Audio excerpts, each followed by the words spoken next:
Chosen one, pause right here. Do not scroll. Do not rush. What is happening to you cannot be replayed.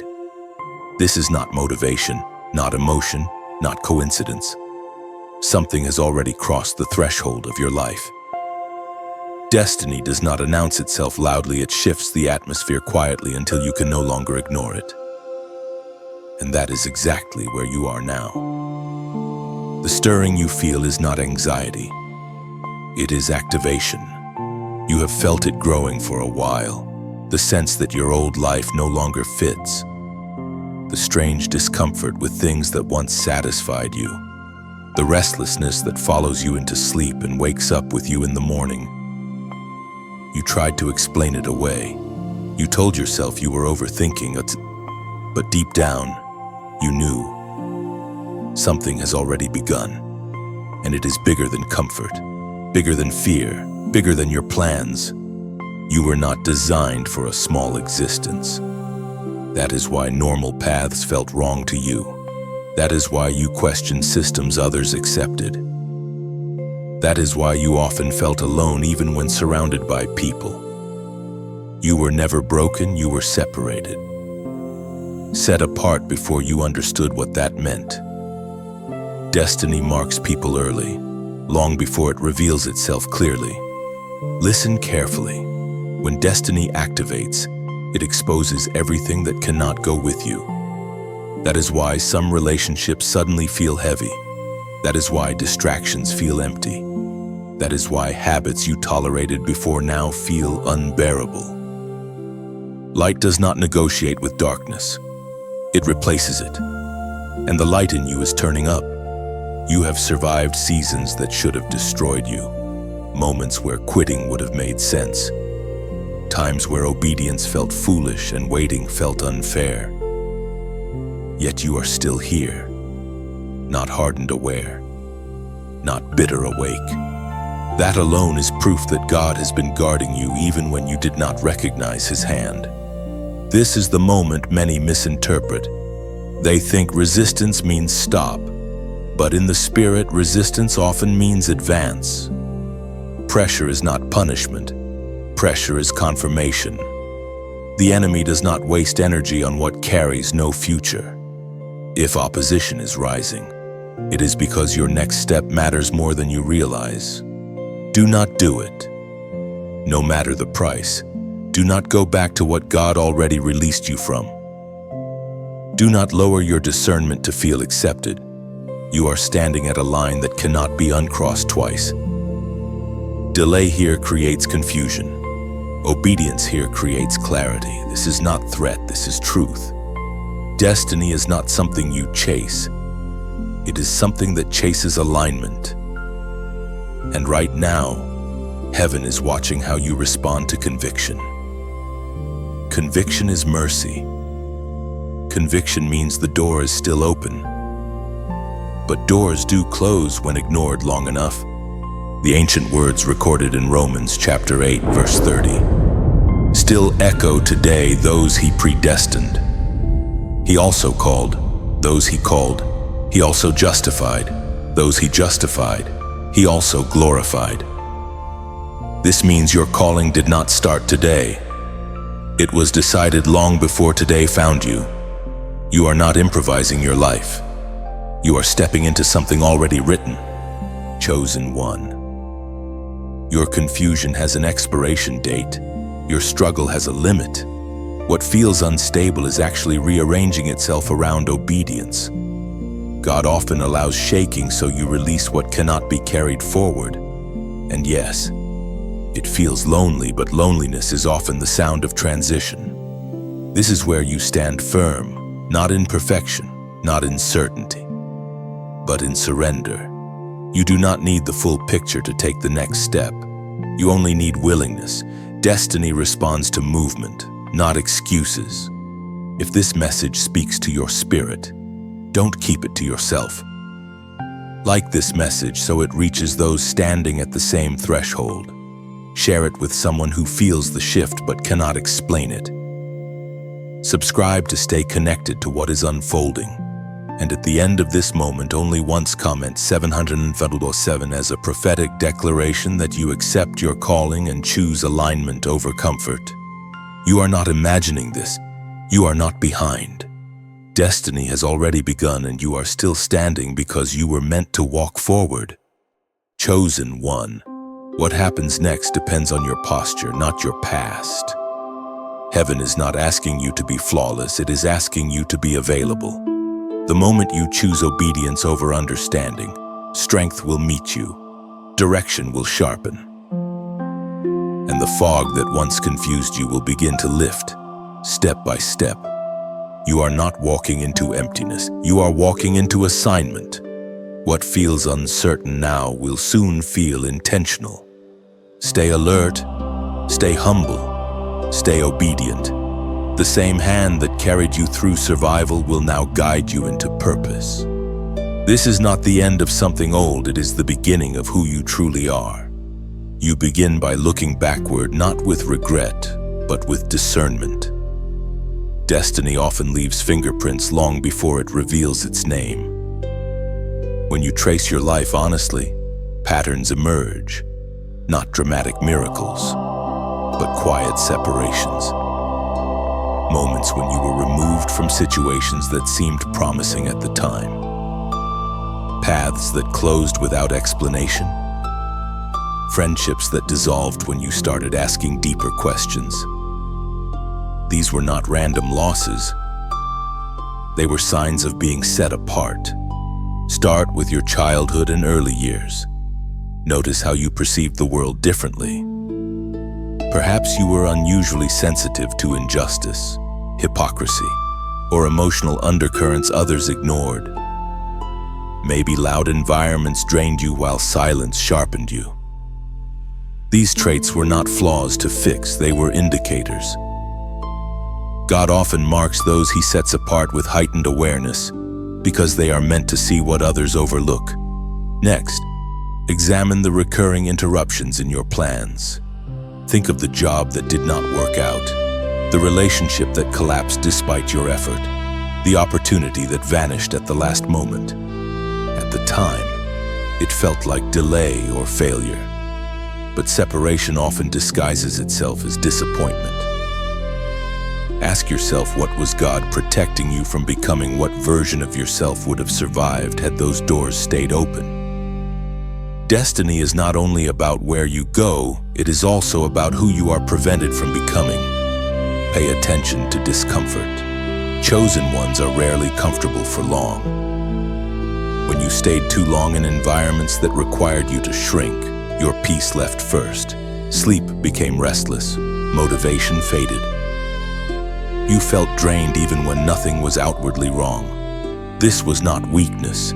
It was misalignment. Your spirit was signaling that you were living beneath your assignment. Now look at how solitude has followed you. Not isolation forced by rejection alone, but seasons where you were pulled inward. Times when social noise lost its appeal and reflection became unavoidable.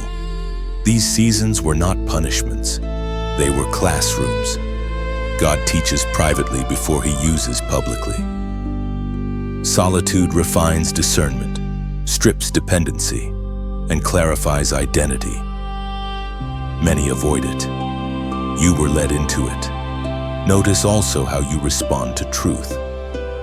When confronted with correction, whether through circumstances, conviction, or inner unease, you may resist briefly, but you cannot ignore it. Something in you demands alignment.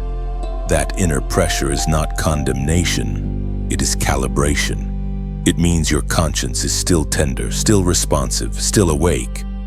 Look at your resilience, not loud strength, but endurance. You carried responsibility early. You learned to function while hurting. You became dependable because you had to be. Survival trained you, but survival was never the final destination. It was preparation. God often builds capacity through necessity before revealing purpose. You may also recognize a pattern of being misunderstood. People mislabel your depth as distance, your boundaries as pride, your silence as weakness. Yet when crises come, They turn to you. This is another sign. Those set apart often carry stability others rely on without realizing why. To ground this reflection, anchor it in truth. The Spirit spoke through the prophet Jeremiah. Chapter 1, verse 5. Before I formed you in the womb, I knew you. Before you were born, I set you apart. I appointed you. This means separation did not begin with your choices. It began with God's knowledge of who you would need to become. Practically, begin journaling these signs. Write down moments of interruption, discomfort, solitude, heightened awareness, and resilience. Do not analyze emotionally, observe honestly. Patterns reveal calling. Clarity grows when memories are ordered instead of avoided. Then assess your daily life. Where do you feel peace increase when you act with integrity, even at cost? Where does anxiety rise when you compromise to belong? These reactions are indicators. Destiny aligns with peace, not ease. It feels steady, not rushed. Finally, accept that being set apart does not mean being superior. It means being assigned. Responsibility precedes recognition. Your life has been shaped quietly, deliberately, and intentionally. When you stop fighting the signs and start honoring them, confusion gives way to direction. You are not searching for meaning. You are remembering it. Chosen one. As you reflect, do not rush to label everything. Some answers surface slowly. Insight often arrives after stillness and not effort. Trust that what is meant to be understood will rise at the right time, without force, without fear, without pressure. You may notice emotions surfacing as you remember. Let them come without judgment. Healing and clarity often walk together. What once confused you will begin to organize itself, like scattered pieces finding their proper place within a larger design. This awareness is not meant to overwhelm you. It is meant to steady you. The more you recognize the signs, the less you will doubt your direction. Confidence grows quietly when your life finally starts making sense. Carry this understanding gently into your days. Let it influence how you choose, how you wait, how you respond. You are not becoming someone new. You are aligning with who you have always been. You recognize it now, the invisible pressure pressing back the moment you try to move forward. This is the resistance that always appears when destiny stops being theoretical and starts becoming real. It is not chaos. It is counterforce. When your direction sharpens, opposition clarifies itself. And lately, everything seems to be pushing against your focus, your resolve, your peace. This resistance does not arrive as a storm. It arrives as weight, a heaviness on simple decisions, a tiredness that sleep does not fix, a subtle urge to postpone what you know needs to be done now. It sounds reasonable, it feels logical, but it is strategic. Resistance rarely tells you to quit outright, it convinces you to wait until momentum fades. Pay attention to how ordinary life feels more demanding than usual. Tasks take more energy. Conversations feel draining. You feel pulled in many directions but fulfilled by none. This is not because you are weak. It is because your energy is being contested. You are in a season where every ounce of focus matters. Resistance also shows up as self-questioning, not healthy reflection, but circular doubt. You revisit decisions God already settled. You wonder if you misheard, moved too fast, or imagined the call altogether. This is how resistance erodes confidence by blurring what was once clear. But clarity does not disappear. It gets buried under noise. Notice how comfort becomes tempting again. Old patterns feel inviting, not because they are good, but because they are predictable. Familiarity promises relief from tension. But relief is not freedom. Resistance always offers comfort as a substitute for calling. You may also sense emotional pressure, feeling alone even when surrounded, misunderstood even when you explain yourself. This is not because people are against you. It is because they are not assigned to carry what you are carrying. Not everyone can recognize transition. Some only recognize the version of you that benefited them. Be careful here. This is where many chosen ones start explaining themselves unnecessarily. Over-talking drains authority to silence, when guided by discernment, protects it. You are not obligated to convince anyone while God is still forming you. Resistance wants reaction. Destiny requires response. Reaction is emotional and rushed. Response is measured and grounded. When pressure rises, slow down internally, anchor yourself. This is not the season to retreat or perform, it is the season to remain steady. The ancient words recorded in Romans chapter 7, verse 19, still echo with accuracy. For I do not do the good I want to do, but the evil I do not want to do, this I keep on doing. This verse reveals something important. Inner conflict is not proof of hypocrisy, it is proof of transformation. Only those who are changing feel this kind of resistance. Do not shame yourself for the struggle. Struggle means two forces are present and one of them is growth. What matters is not the presence of resistance, but which voice you follow when it speaks. There is a narrowing happening in your life. Fewer distractions will satisfy you. Fewer conversations will nourish you. This narrowing is not loss, it is focus. Destiny demands alignment, and alignment requires reduction. This is the moment to name your posture clearly, not loudly, simply and firmly. Comment, I choose forward. This phrase is short because direction must be clear. You are not choosing ease. You are not choosing speed. You are choosing movement despite pressure. Forward means you will not romanticize the past or negotiate with fear. It means resistance does not get to decide your pace or your path. Understand this resistance peaks right before it loses leverage. What challenges you now will soon become what trained you. Endurance builds authority that excitement never can. When this season passes, and it will, you will look back and recognize this as the point where you stopped circling and started advancing. You are not being tested to fail. You are being strengthened to carry what comes next. Stay steady. Stay honest. Stay moving forward. When you say, I choose forward, you are declaring that hesitation no longer governs you. You are acknowledging pressure without surrendering to it. This choice means you accept that clarity may come after movement, not before, and you refuse to wait for perfect conditions to obey. I choose forward also means you stop negotiating with familiarity. You are aware that comfort can disguise itself as wisdom. By choosing forward, you affirm that growth matters more than relief, and alignment matters more than approval, even when the path ahead feels quiet, narrow, or misunderstood. Finally, I choose forward as a boundary.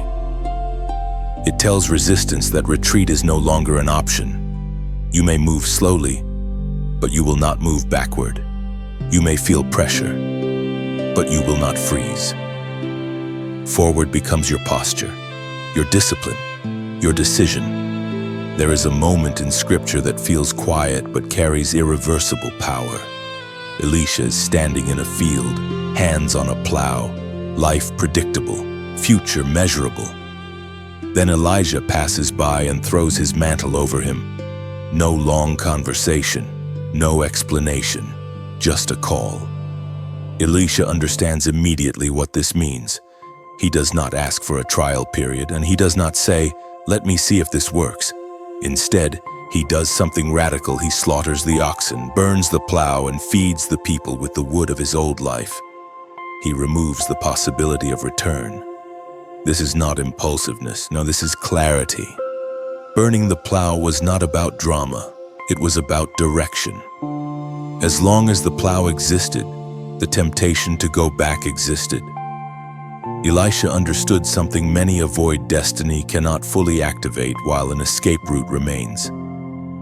You cannot walk forward wholeheartedly while secretly preserving a backup plan that leads backward.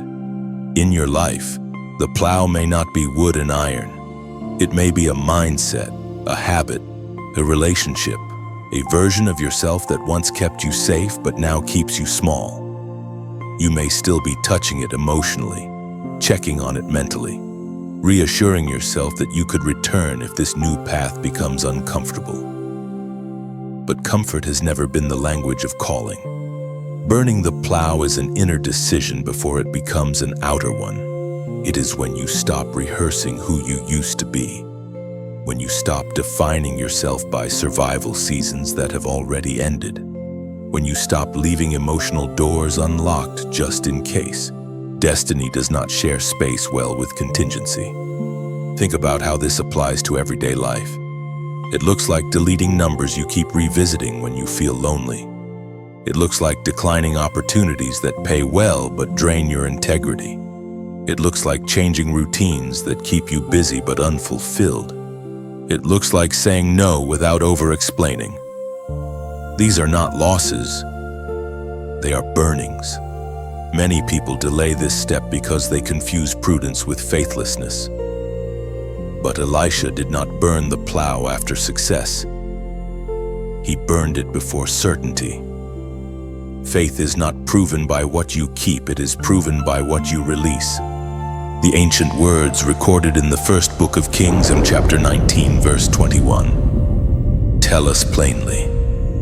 So he set out to follow Elijah and became his servant. Notice the order. Burning came before following fully. Separation came before service. Clarity required sacrifice. You feel this tension now, the sense that something must end for something else to begin. You have tried to move forward while dragging reminders of old seasons behind you. That weight is what makes progress feel slow. Destiny is not resisting you. You are carrying what no longer belongs. Burning the plow does not mean recklessness, and it means resolution. It means deciding that obedience is no longer negotiable. It means trusting that the God who called you forward will not abandon you once you commit. Provision follows direction, not the other way around. This is also where fear speaks loudest.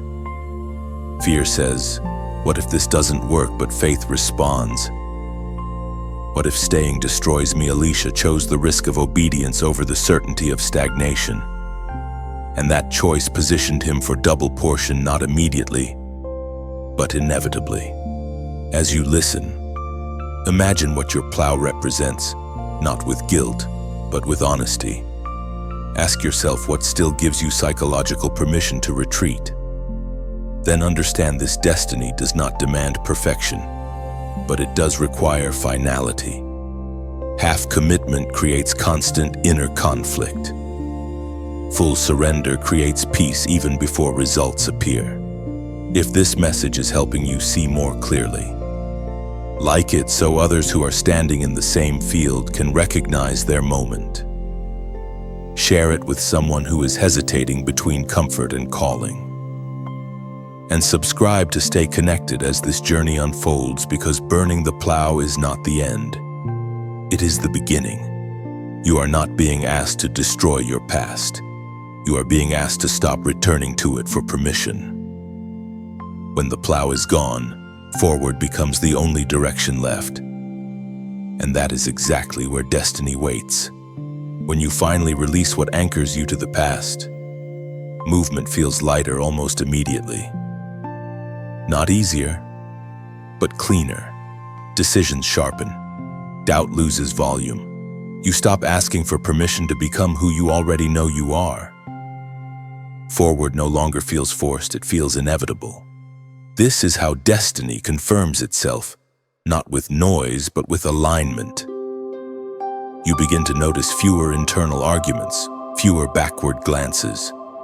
What once felt risky now feels right. The fire behind you keeps you moving, and the path ahead, though unknown, finally feels honest. After the plow is burned, silence follows. Not the empty silence of loss, but the focused silence of commitment. This is the stage few talk about, the space between decision and manifestation. You have cut off retreat, yet arrival has not appeared. And this is where many begin to question whether they heard God correctly. But this space is intentional. It is where obedience is tested without applause. You are learning how to walk without leaning on old confirmations. Before, reassurance came from familiarity people, routines, predictable outcomes. Now those supports are gone. What remains is alignment. Raw, quiet, and steady. Destiny does not shout instructions at this stage. It trains discernment. You learn to listen without panic, to move without urgency, to trust without signs. This season feels slower than expected. Not because nothing is happening, but because something is settling. God is stabilizing you internally so that success does not fracture you later. Many are elevated too quickly and collapse under the weight of what they prayed for. You are being strengthened before expansion. You may notice a new kind of temptation emerging, not to go back, but to rush forward artificially, to force outcomes, to compare timelines, to measure progress by visibility. Be careful here. Destiny matures in timing, not pressure. What grows too fast often lacks roots. Pay attention to what is being refined now. Your patience, your speech, your reactions. You are becoming less reactive, more deliberate, less emotional, more grounded. This is not dulling your fire, it is giving it direction. Fire without containment destroys. Fire with purpose warms, guides, and illuminates. You are also learning discernment in relationships. Not everyone who claps for you can walk with you. Some only celebrate beginnings, not process. Others prefer the version of you that was accessible, not aligned. This discernment is not about judgment. It is about stewardship. You are responsible for protecting what God is forming. The Apostle Paul wrote in the letter to the Hebrews, chapter 10, verse 36, "You need to persevere so that when you have done the will of God, you will receive what He has promised." Notice the order. Doing the will comes before receiving the promise. Perseverance fills the gap. This is where many misunderstand delay as denial. But delay is often design. God is arranging circumstances, connections, and timing beyond your sight. You are not waiting alone. Heaven moves even when you cannot see motion. Emotionally, this stage can feel lonely, not abandoned, just quiet. Conversations feel shallow. Entertainment loses appeal. You crave depth, not noise. This is a sign of maturation. You are no longer feeding on distraction. You are being nourished by clarity. Practically, this is the time to simplify. Streamline your days. Reduce unnecessary commitments. Build routines that support obedience, rest, reflection, discipline. Destiny is not sustained by inspiration alone. It is sustained by structure. You may still experience doubt, but it no longer dominates you. Doubt passes through. It does not settle. You are learning to acknowledge fear without obeying it. That is growth. Courage is not the absence of fear, it is movement despite it. This season also recalibrates your identity. You stop introducing yourself by what you survived. You stop defining yourself by what hurt you. You begin to stand as who you are becoming, quietly, without announcement. Here is where agreement matters again. Not to pressure you, but to anchor you. Comment 9 to 99 as a declaration of completion of old cycles and readiness for what is next. This number represents closure, maturity, and preparation for new assignment, not haste, but readiness. When you write it, you are not asking for speed. You are affirming endurance. You are saying you will not reopen what God has closed. You will not doubt what God has confirmed. You will stay positioned until the next instruction arrives. Destiny does not reward impatience. It honors consistency. And consistency is exactly what is being built in you now. You are closer than you think, not because you feel it, but because you stayed when leaving would have been easier. This is not a waiting room. This is a training ground. And what comes next will require exactly who you are becoming now. When you write 9 to 99, you are acknowledging completion without regret. This number represents an ending that no longer needs revisiting. You are agreeing that certain cycles have finished their work in you, lessons learned, strength gained, identity formed. 999 means you stop reopening doors God has already closed. 999 also signals readiness, not arrival. It declares that you are prepared internally for what comes next, even if it has not appeared yet. You are choosing maturity over urgency, trust over control.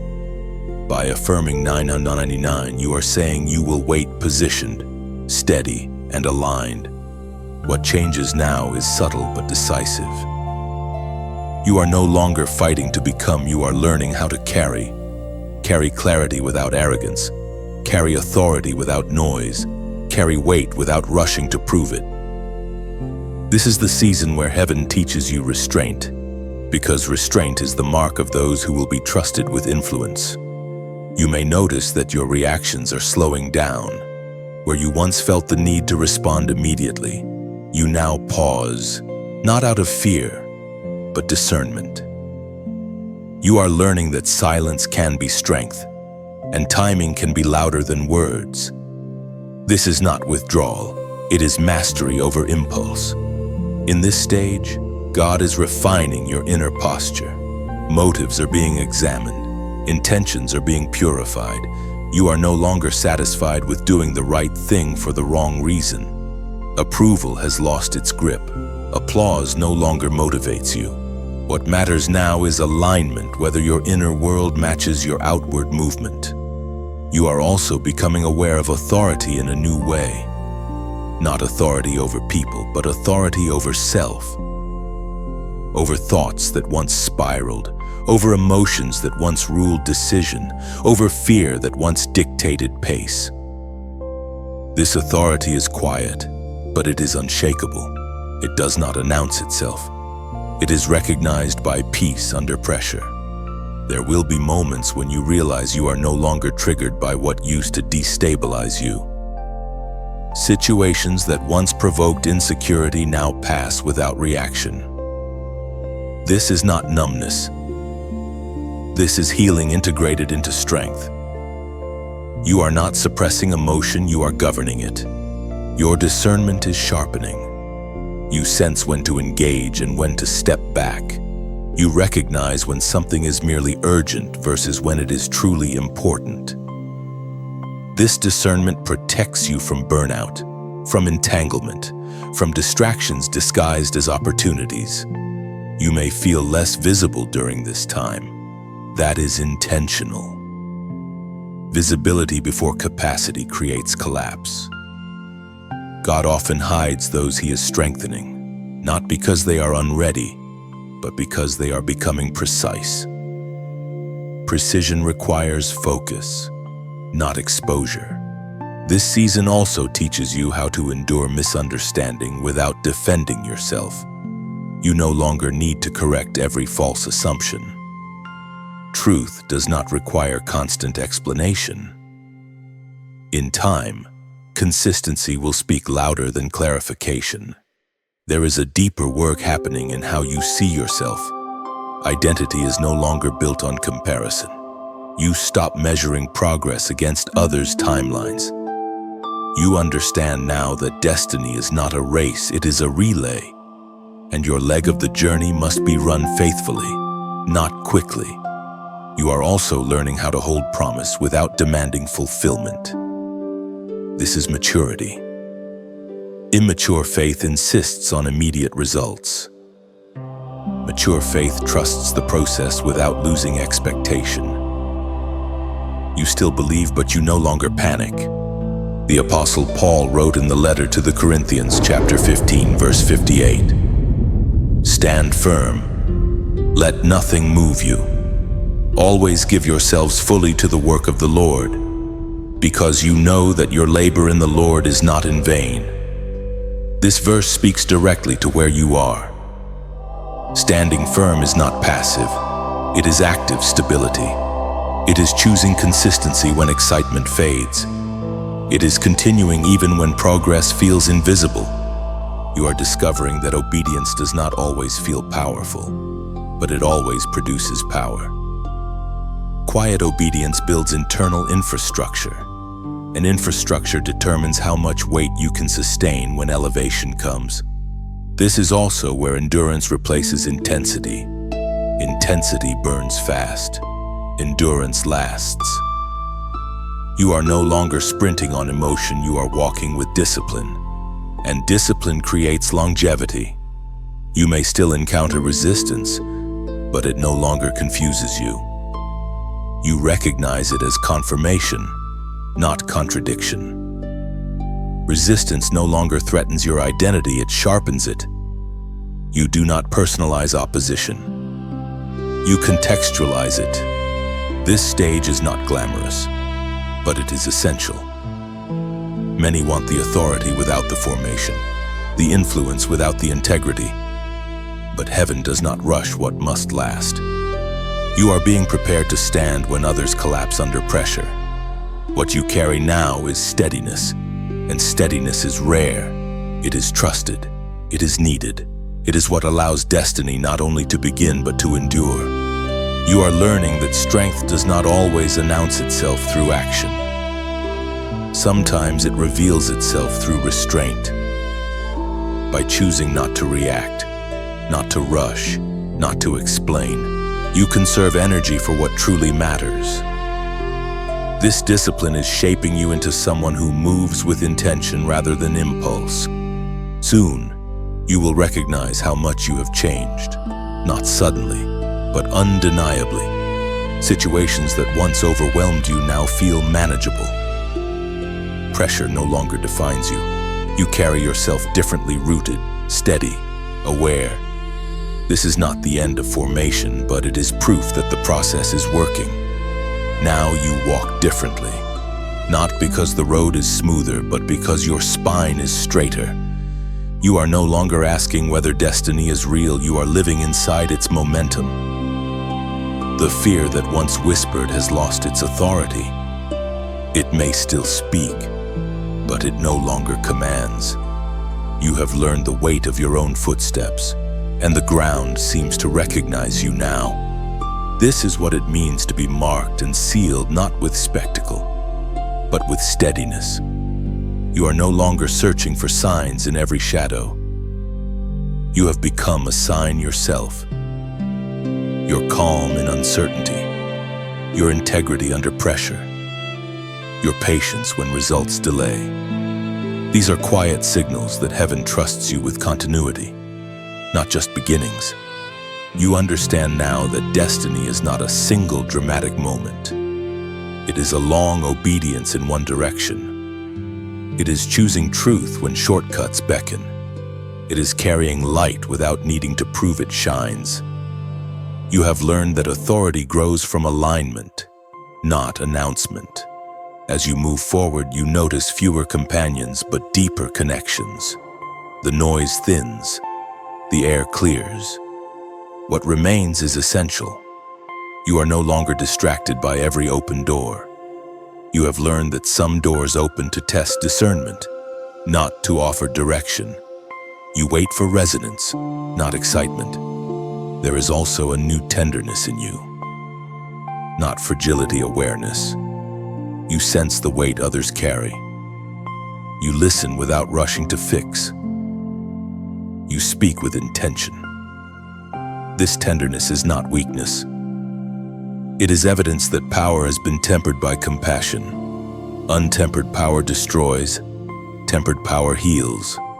You will still face moments of uncertainty. Destiny does not eliminate questions. It teaches you how to carry them without panic. You no longer demand immediate answers. You trust timing. You have seen enough alignment to know that what unfolds slowly often lasts longer. And when doubts arise, as they occasionally will, you return to what you know. Not feelings, not opinions, but truth.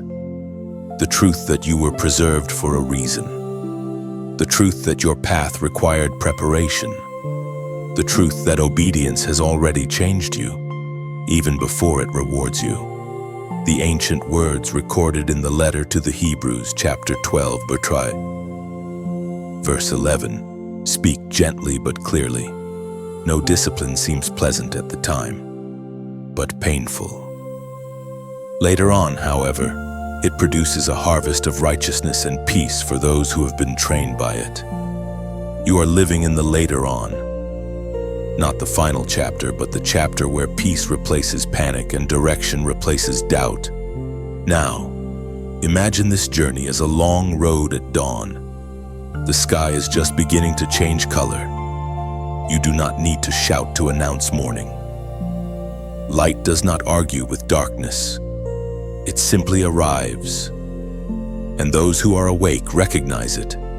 If this message has walked beside you like a quiet companion, let it leave a footprint.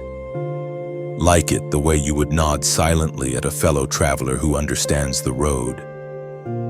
Share it the way you would pass a lantern to someone still finding their footing in the dark. Subscribe not as a transaction, but as choosing to continue the journey together. Step by step, breath by breath. And if your heart feels steady enough to leave a mark, write a comment not to be seen, but to be remembered by yourself. Let it be your stone placed by the river, your witness that you were here, awake, willing. Comment as an act of presence, a quiet yes whispered into the unfolding. None of this is obligation.